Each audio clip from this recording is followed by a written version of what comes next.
Okay, so permit me to share my video for the benefit of that for those who haven't seen me before.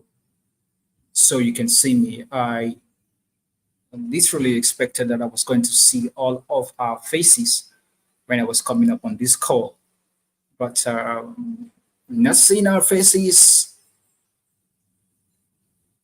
I'm not seeing our faces. So I'll try as much as possible to speak to us as much as I can so we can have the best of experience in this particular webinar. Okay, so my name is Minabai Seibofa, and I'm sure the convener of this program, Olajide, must have read out my profile to us, and I really don't want to go through the rigors of starting to state all of my profile and to tell you who I am. Okay, I wouldn't want to pause with that, but I want you to know that I'm a protocol professional. I'm also an executive protection professional. If you want to know more about me, you can go to my social media pages on LinkedIn, on Facebook, and on YouTube, and you will see more of me there.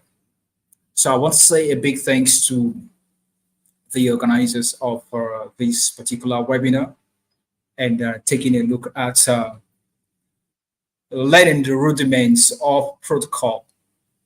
Okay, permit my voice. I'm just trying to recover from a very interesting episode I had throughout the week. But I'm fine today, and I trust that we will learn something fantastic today. Okay, so when I was given the opportunity to share, I was given the topic harnessing the power of protocol for development. Harnessing the power of protocol for development. But when I looked at this topic, and a number of things came to my mind. Harnessing the power of protocol for development. Development in what aspect? Is it from nation building perspective? Is it from organizational development perspective? Or is it from an individual perspective? So it's important to take a look at these scenarios when we talk about harnessing the power of protocol for development. But then, in my wisdom, I felt it is necessary because we are talking about international protocol. We're talking about having sound and deep understanding of what it means to operate as a protocol professional in the 21st century. Okay? So I took a different topic, though still talking about harnessing the power of protocol. But this time around, we are looking at protocol as a nation's soft power for influence on the global stage. Harnessing the power of protocol, a nation's soft power for influence on the global stage. Okay, I hope you got that at this very beginning. That's what I want to say at the beginning. I hope we got that. And I want us to be as interactive as possible. I am going to be doing more of call and response. So if you've not been active on this call, you better be active right now because I'm going to call your names. As I see your names, I can see Onyinyechi, I can see Priscilla, I can see Eniola, I can see Aunt Janet. I can also see I can see a baby. I can see Bolu Atife Olarewaju. I can see Caleb. I can see Kende. I can see Olaiton.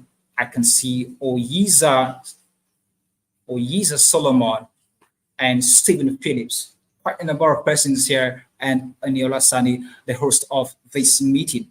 So I will be calling your names to let me know what you think, to let me know if you have questions, and of course, as we continue, because I want it to be interactive as possible. I don't want to be on this end and you be on that end.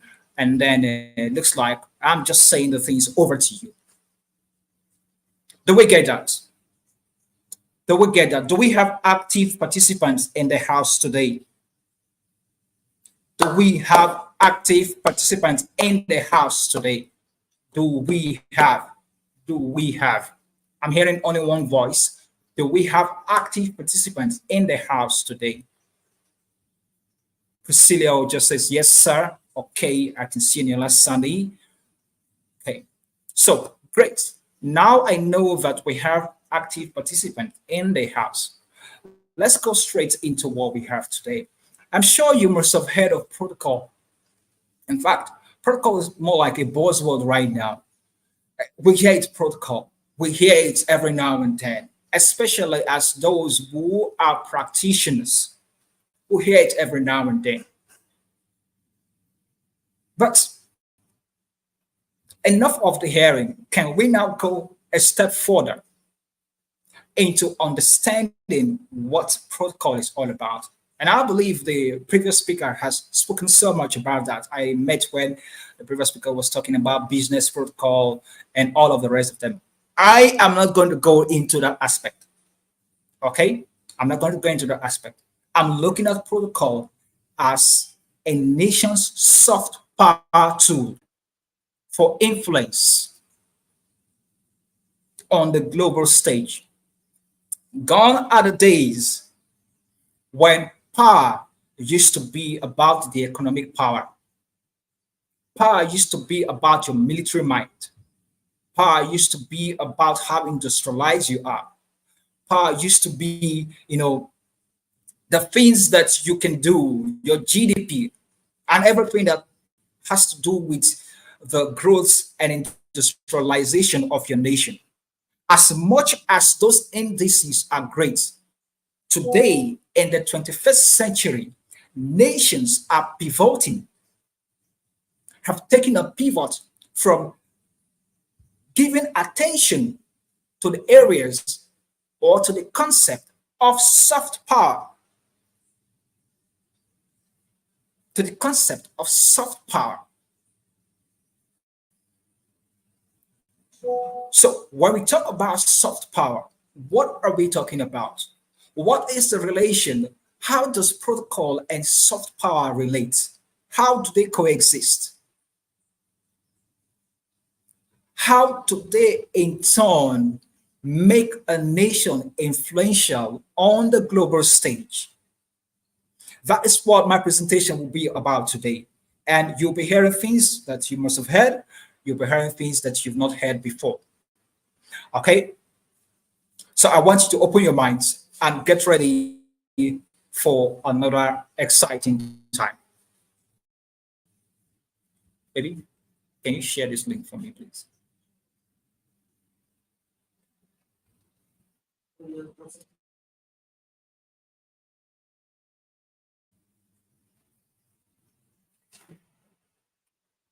So, where we talk about harnessing the power of protocol,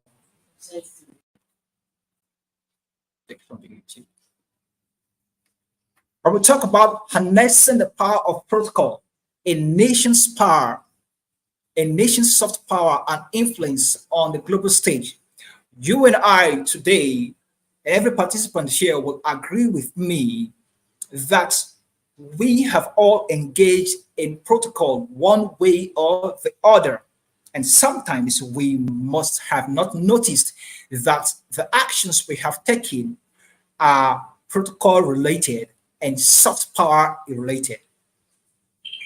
We have had activities in our lives. We have been engaged in negotiations. We have been engaged in convincing people. We have been engaged in connecting and persuading people to see things from our perspective. If you have been engaged in that, then just know that you've been engaged in activities relating to protocol and soft power. Interestingly, when we talk about protocol and soft power, these tools are the same tools that have been used by quote unquote world leaders. And you see, You don't have to be a world leader to make use of these same protocol tools. You don't have to sit at the table brokering peace. You don't have to sit at the table negotiating protocols, so to speak. You don't have to sit at the UN. You don't have to sit at the European Parliament, African Union, trying to negotiate something to bring about world peace. In your little way, in the environment you find yourself, in your businesses, with your colleagues, in your church, in your workplaces, you've been engaged in all of these activities. And the same tools that global leaders make use of are the same tools you have been making use of all this time.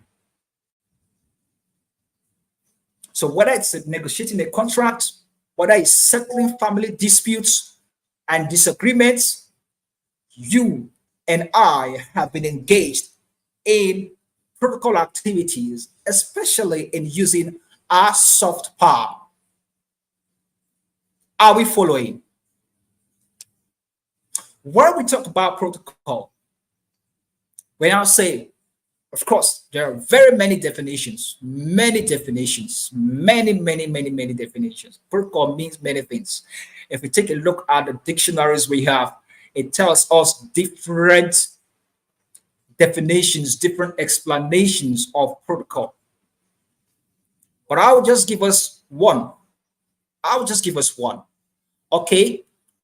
What I want you to know today is that this presentation will be published.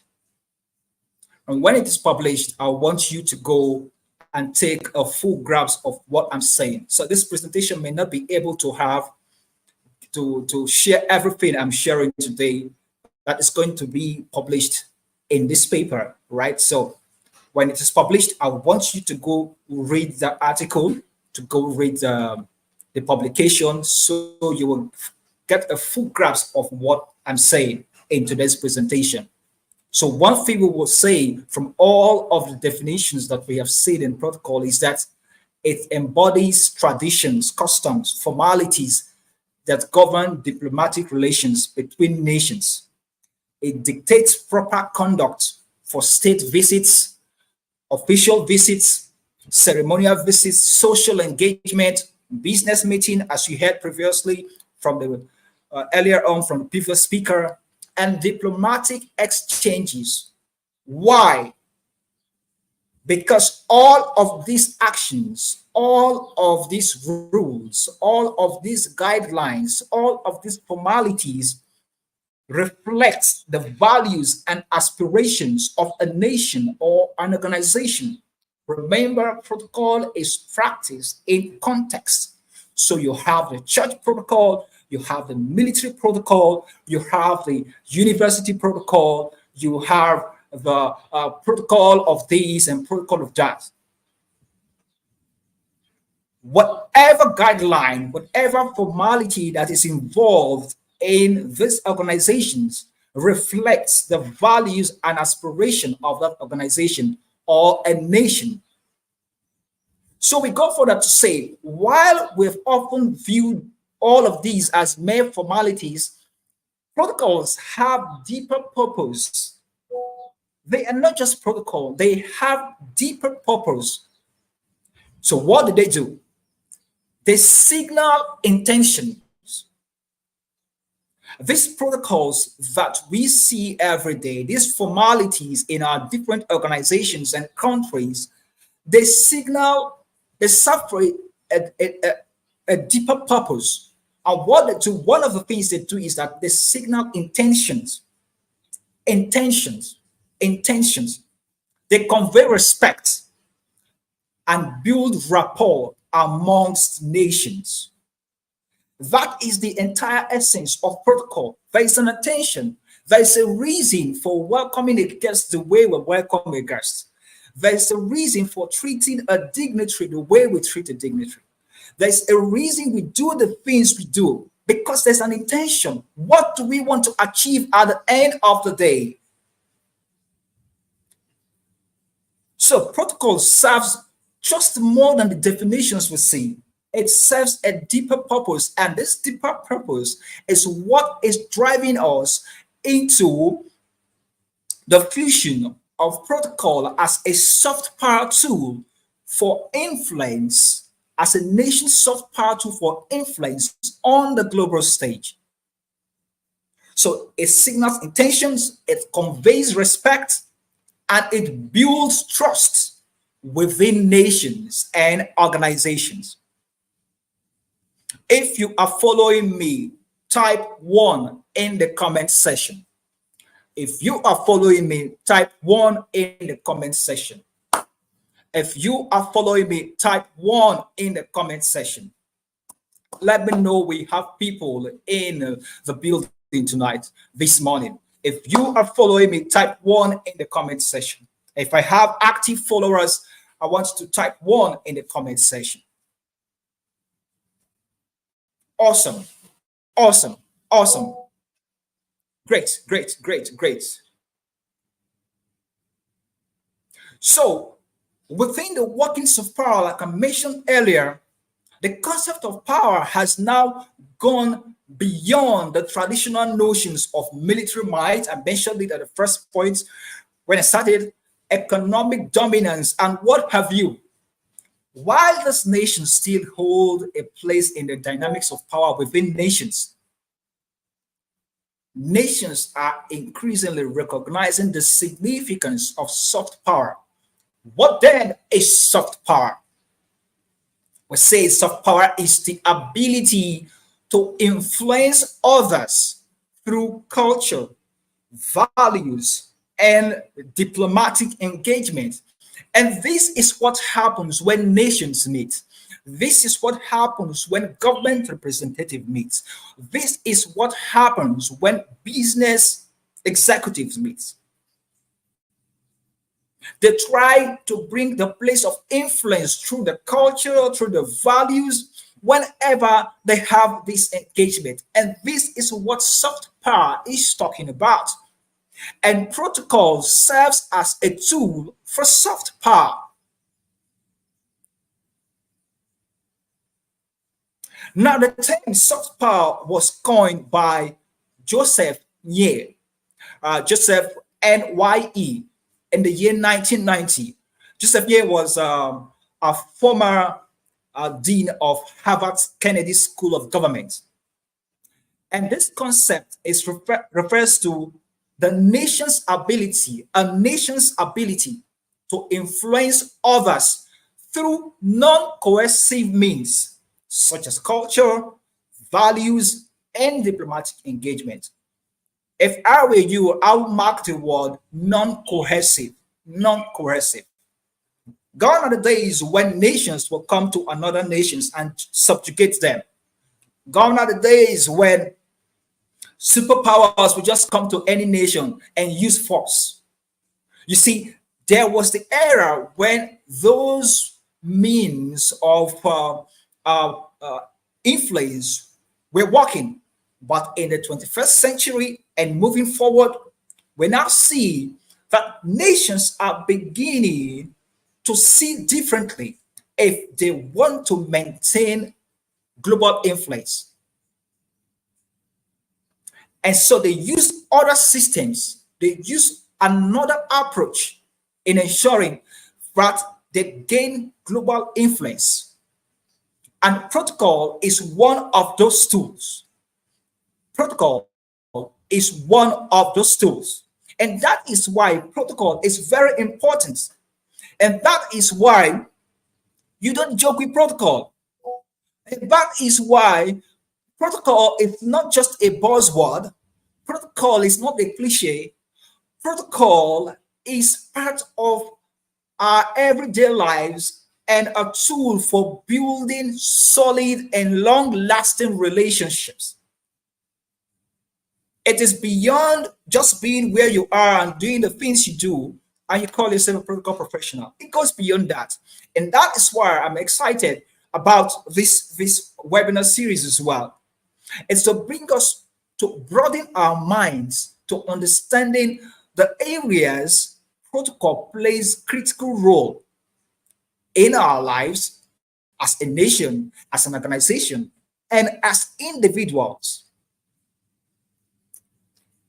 So, soft power is about the nation's ability to influence others through non coercive means. And we talk about culture, values, and diplomatic engagement. According to Capricia Marshall was the United States chief of protocol during the Obama administration. I think so. Yes, during the Obama administration. What did she say soft power is? She says soft power is any tool that influences by attracting and enticing as opposed to forcing. I'm quoting her directly. Soft power is any tool that influences by attracting and enticing as opposed to forcing. It is getting the other side to what you want rather than strong arming them to do what they don't want. Do you get that point? It's a tool that influences by attracting, enticing, as opposed to forcing. It is getting the other side to want what you want rather than strong arming them to do what they don't want. How beautiful is that? How beautiful is that? And that is why, as a protocol professional, I was just speaking to my team today. I'm just speaking to my team today. I'm not where they are right now, and a government official is visiting where they are, and the the aides of this government official, want to bring in their braggadocious activities.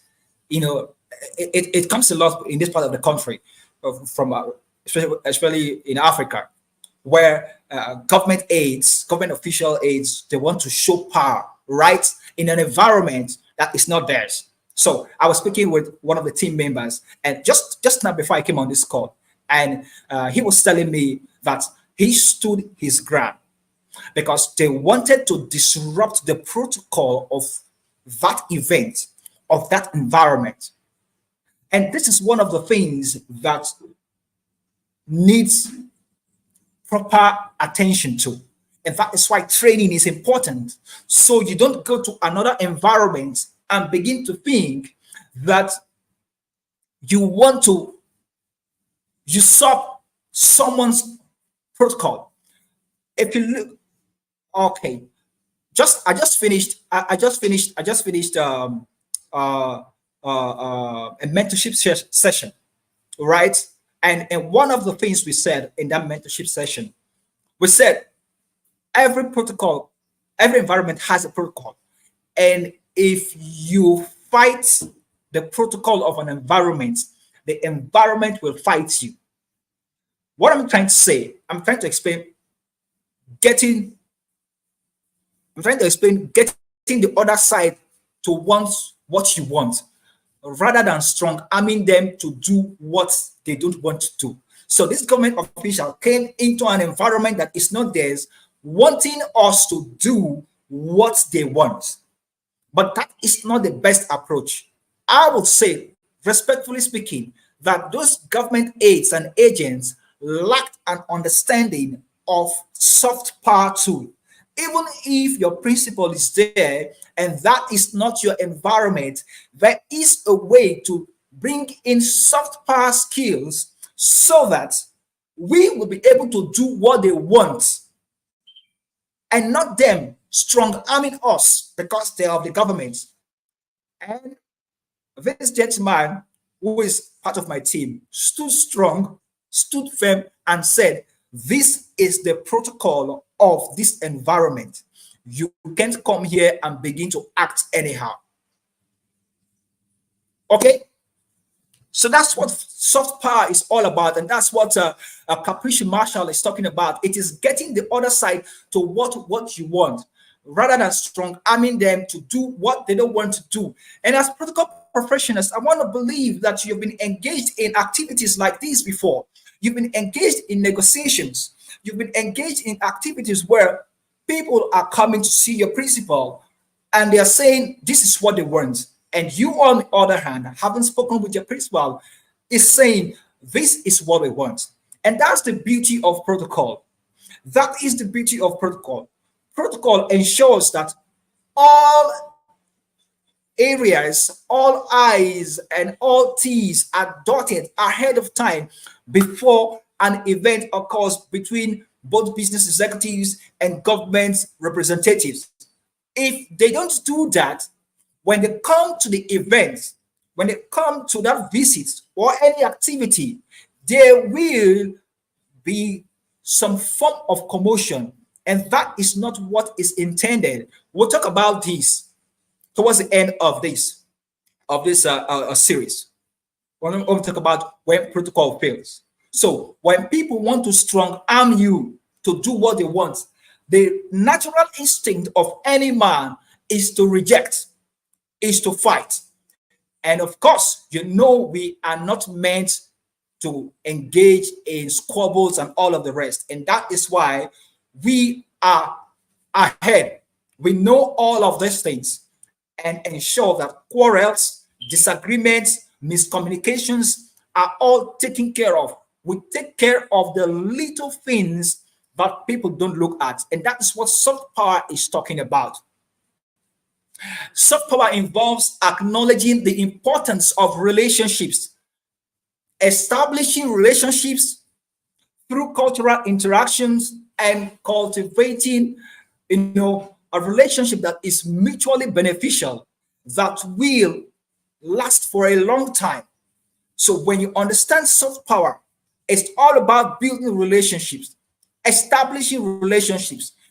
And how you establish these relationships is through showing them the beautiful aspects of you, your culture, the values you have. And so when I visit a country today, if they are welcoming, for example, I have someone from Ethiopia joining us. If I visit Ethiopia today and land at the international airport in Addis Ababa, there is a way the delegates or the host in Ethiopia, Addis Ababa, would welcome me. If I land Lagos State, if I land Ibadan, if I land Ogun State, the people of those community, of that state, have a way of welcoming people. That in itself is part of the protocol soft power we are talking about. Is someone following?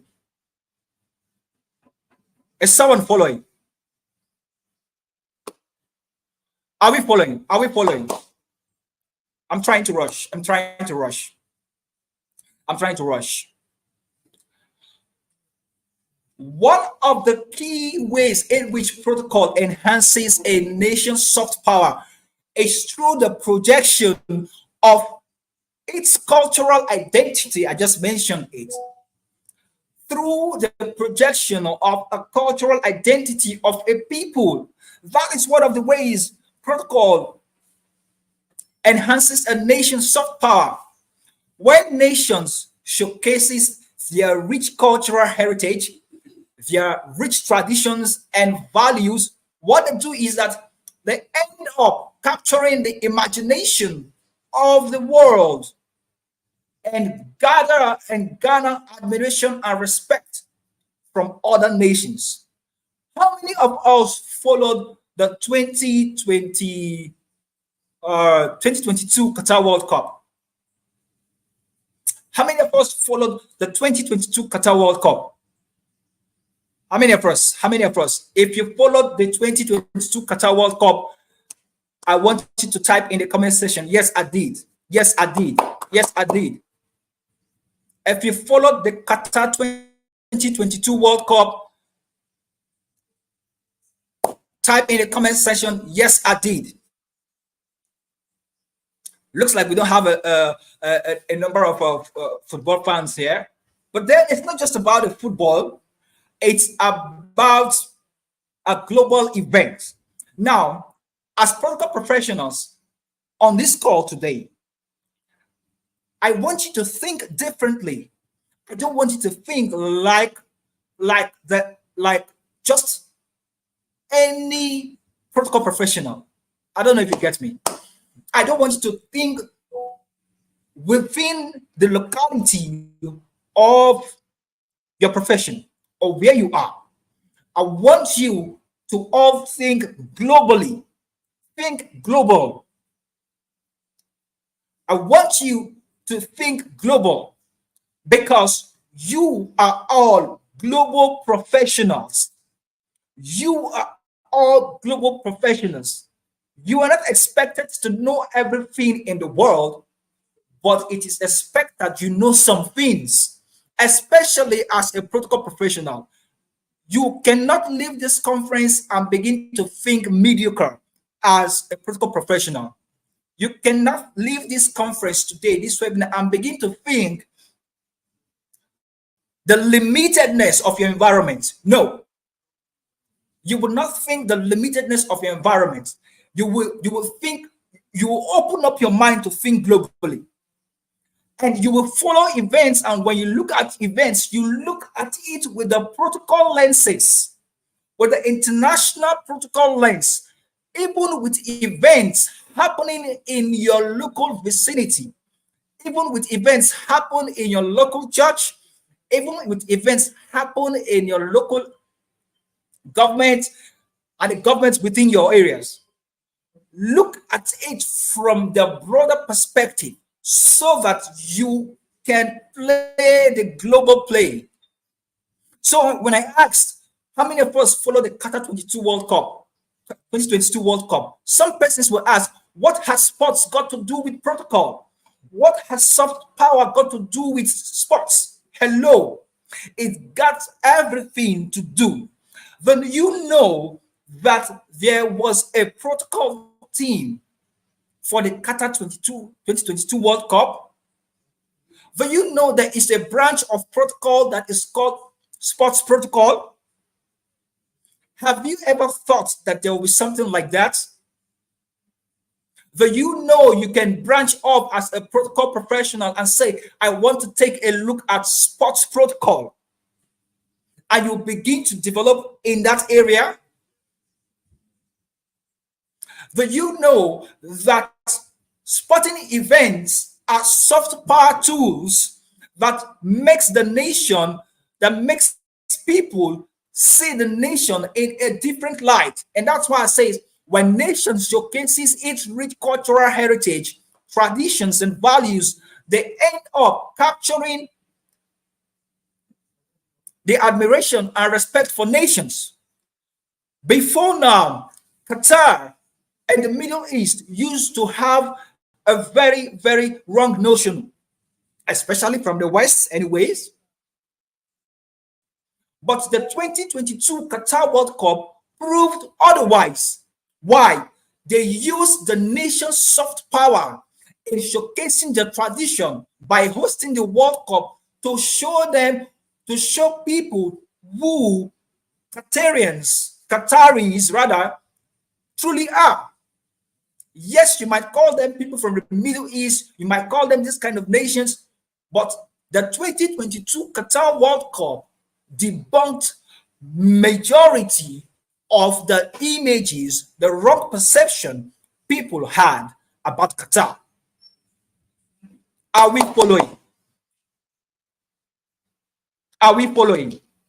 Is somebody getting value here? Is somebody getting value here? Is somebody getting value here?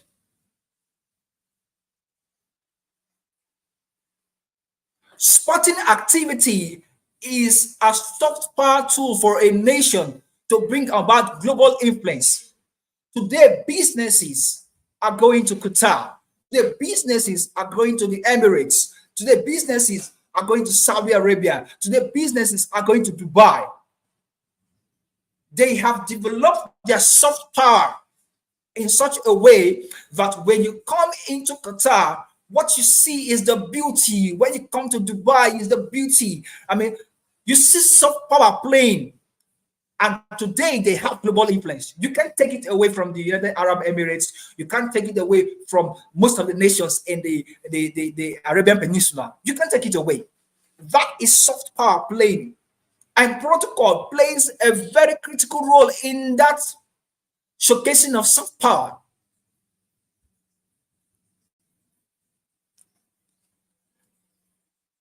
I'm trying to round off. Protocol plays an important role in shaping perceptions, narratives about a nation through the strategic use of diplomatic ceremonies, official visits, and symbolic gestures. Nations can craft a positive image of themselves on the global stage.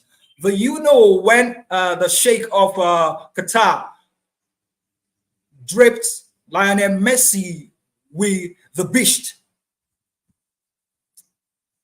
that attire, do you know it also shows something? Oh, anyway, we will have another time to discuss some of those things. But I can tell you, when this article is out, I want you to go and read it. Okay?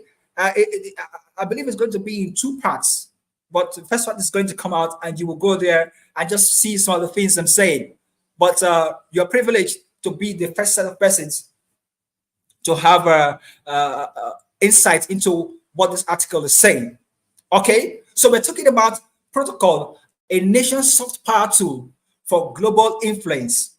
All right? So the hospitality you see, the warm receptions you see for foreign delegates, for business counterparts, all of these things you see, they are very symbolic, and it helps a nation craft a positive image for themselves. Now, if you think these things are just done for doing sake, then you're missing it. It is because protocol professionals understands that impressions matter a lot. And so when you visit my country, when you visit my business organization, how I treat you will determine how you will see me. Do you treat me with honor and respect, or you treated me with disdain, or you just treated me anyhow?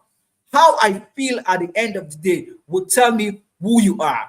And in order for me to avoid such negative impressions and negative attitudes, I will ensure through the office of the protocol that we go ahead, set the tone, and bridge the gap to avoid any, what we call in protocol, unintended cross-cultural misunderstanding.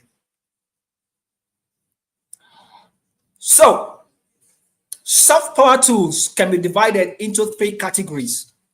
Now, one of those categories, one of them is communication tools.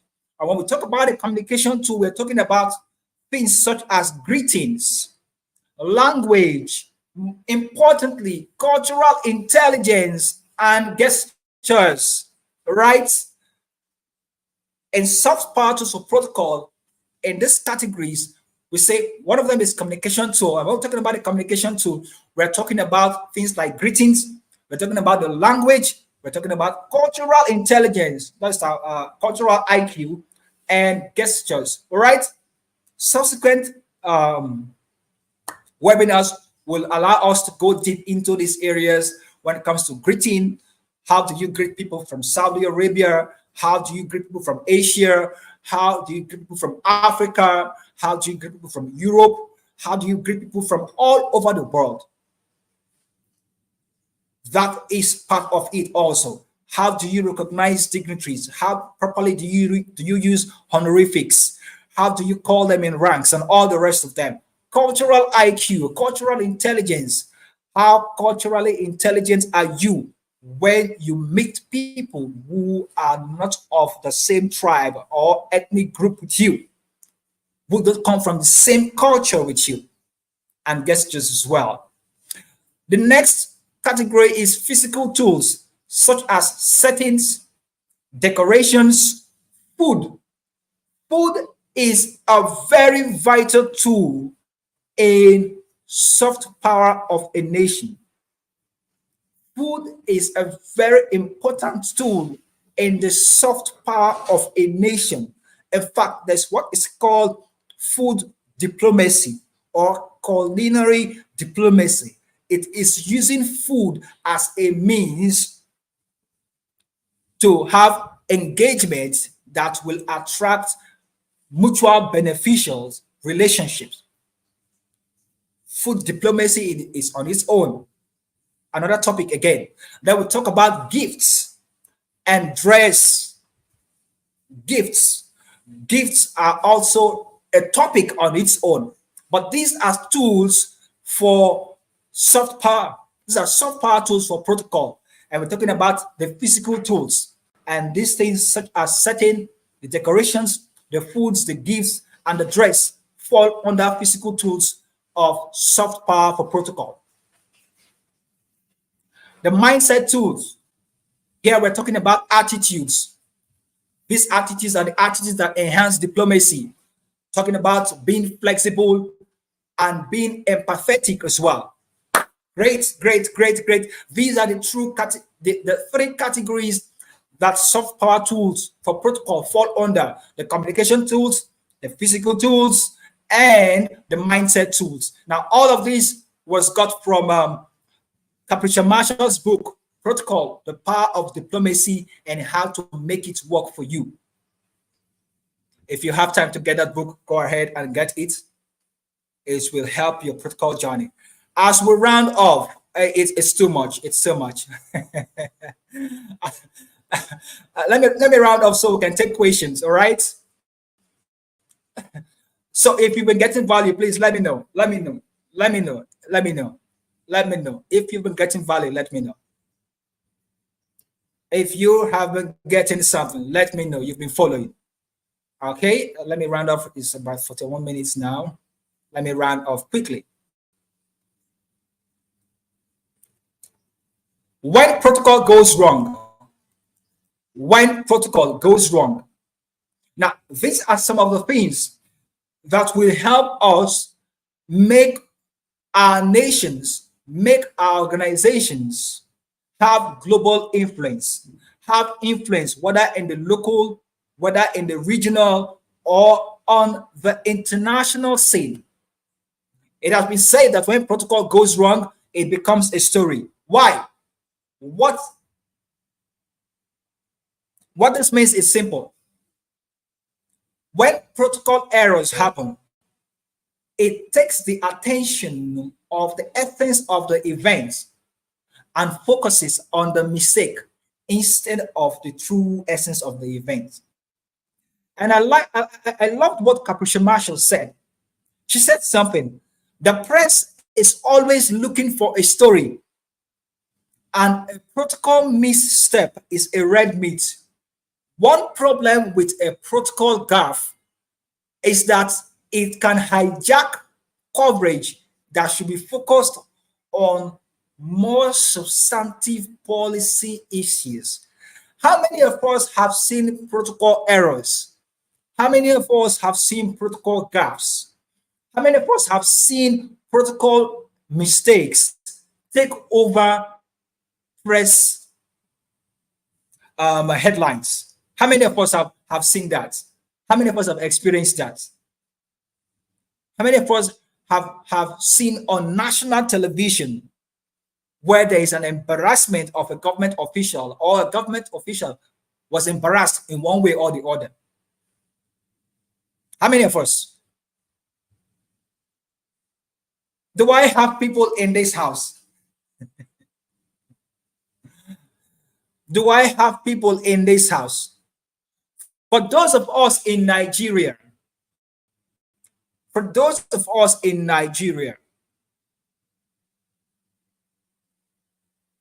do you remember the incident that happened last year? Was it early this year or last year? When the governor of Osun State was to join Muslim faithfuls to do a prayer. And you saw the commotion that took place, that someone was sitting in the place, in the seat, or in the location designated for the governor of Osun State. And when the governor arrived, the person refused to get up. Of us follow that story in Osun State. For those of us in Nigeria, how many of us follow that story in Osun State? How many of us followed the protocol gaffe, or the protocol foxfall, or the protocol mistake, or the protocol error when during the inauguration of Ahmed Bola Tinubu, president of Nigeria, the governor of Anambra State was directed to go sit somewhere else, or was bounced back from a particular location where he was supposed to sit and was given somewhere else to sit. How many of us follow that? How many of us, if you are not responding, then I have an assignment for all the Nigerian contingent in this class. And I have an assignment for all the Nigerian contingent in this class. And I'm very serious about it. Mr. Olajide Daniel, please, there is an assignment for all the Nigerian participants in this webinar series. It's very important. How many of us, especially in Nigeria,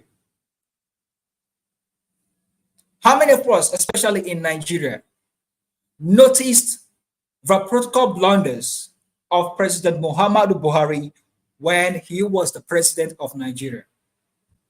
How many of us noticed the blunder he committed during the 2016 budget presentation of the joint session of National Assembly, where after acknowledging Vice President Yemi Osibanjo, he bypassed the Senate president. That was a Saraki back then, and the House of Speaker, the Speaker of the House of Representatives, Yakubu Dogora, back in 2016, and went ahead to mention the governor of Nasarawa State, who is not even close to the order of protocol. How many of us remember when President Muhammadu Buhari went outside the country and he called Nigerian youth lazy? How many of us remembered when you see government officials fighting? These are protocol gaps. These are protocol errors. And what it does is that it shows that your nation is not a nation to be looked at with a serious eye, because they don't understand simple protocol. And here we are saying protocol is a nation's global influence. When protocol goes wrong, it becomes a story. When protocol goes wrong, it is like a red meat for the press. Oh, in the United States of America, let me see if I can get that to come out very well. Okay, what are the protocol gaps in the United States of America?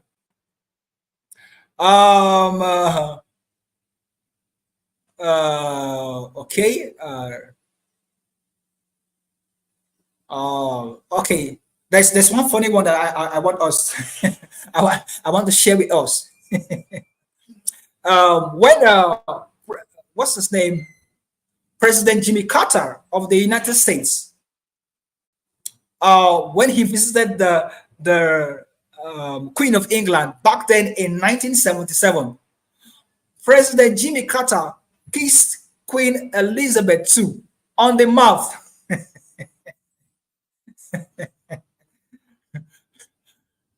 You are not supposed to do that. But here we see a nation's president committing such protocol errors. All right, there are so many protocol errors that we can see all over the world. Right, not because all of these errors will cause a nation to be disrespected, but because protocol plays a critical role in showcasing the nation's soft power. When heads of governments of these nations, when heads of representatives of all of these organizations don't know simple protocol, It takes away the essence of the program. It takes away the essence of the visit. Like you can imagine, who kisses the Queen of England? Are you the King of England? Why should a president kiss the Queen of England and kissing her on the mouth? The essence of that visit was twisted. And of course, the press had something to eat on. That is what it means when protocol fails. During the swearing in of Charles Soludo, the governor of Anambra State, the wife of the former governor, Willie Obiano, during the swearing in, Soludo was making his speech, stood up, took some steps, and started having some kind of quarrels with the late Ojuku's wife, Bianca. And a quarrel happened. The press carried it. That was a swearing-in ceremony. But because of that protocol misstep, because of that protocol error, it now turned into something else. So as protocol professionals, understanding that we play a critical role in showing our nation's soft power, we should be able to advise our principals and government representatives on all of these things. Finally, every head of states or government representatives is expected to be received in a way that follows protocol correctly.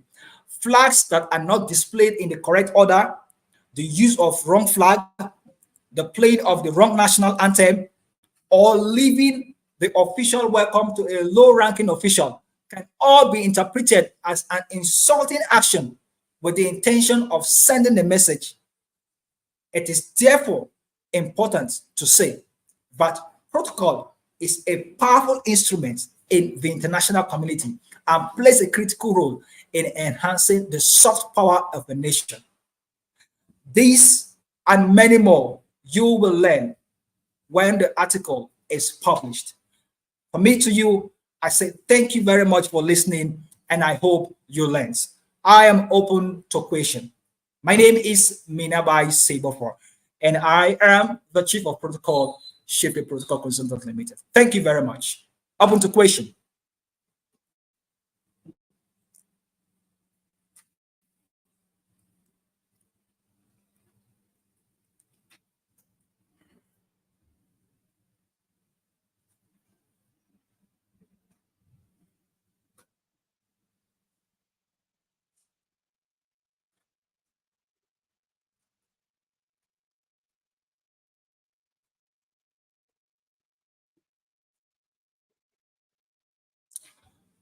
You're welcome.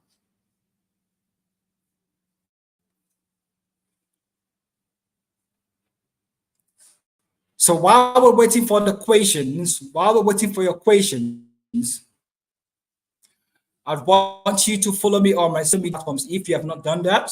Right. So go follow me on my social media platforms on Facebook at Minabai Seibofa, on LinkedIn, Minabai Seibofa, and on YouTube, Minabai Seibofa. Subscribe to my YouTube channel and get many on more of the sessions that I have taken on different subjects on protocol matters so you can learn more. Okay, we have somebody raising up her hand. All right, okay.